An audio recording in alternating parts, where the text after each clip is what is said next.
Are monthly heartworm, tick, flea treatments safe for puppies? No, most likely not. If you're talking about the NexGard, Simparica, Brevectos of the world, Frontlines, all of that, they are not. So some of them actually have FDA warning on them because they have caused a lot of death and neurologic issues.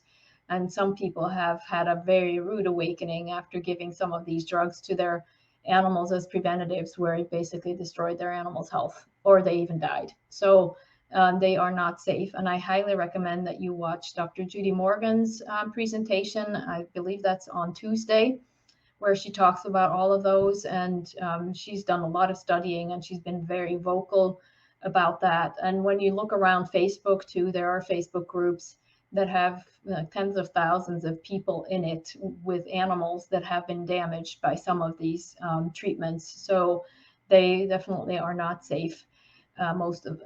Generally. Some animals may do fine because you may not see things, but they're very risky, especially the ones that are longer, that are like good for 3 months or stay in the body for, 6 months or even a year with these heartworm injections. Those are horrible because, first of all, these heartworm injections, they were removed from the market because they were killing dogs, and then they reintroduced them. And the first one was a 6 month version of it, and now they're actually having a 1 year version of it. So don't do it. Anything that stays in the body for an extended period of time, once it's in and your dog has a problem with it or your cat, you cannot take them out.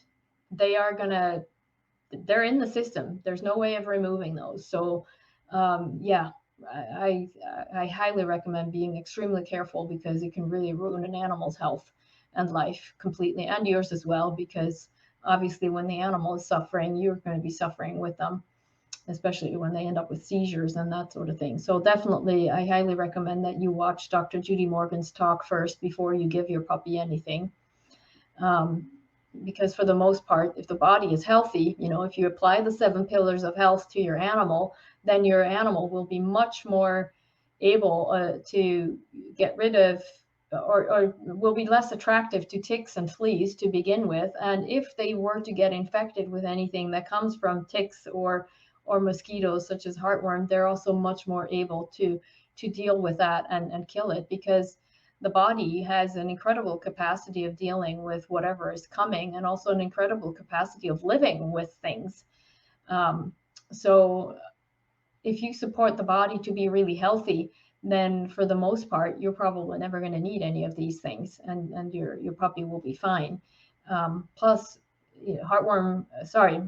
flea and tick preventatives don't really prevent anything, but I don't want to go too much into that because Dr. Morgan talks about it. So I'm going to leave it to her, um, because that's like, telling somebody how the film ends or the book ends. So we don't want to do that. Yeah. So check out the schedule. Um, so she'll be talking about that. Detoxing works differently for every dog. Some might undergo visible body changes and some might have little to no symptoms at all. This next video shows why your dog might experience diarrhea during detox and what to do about it.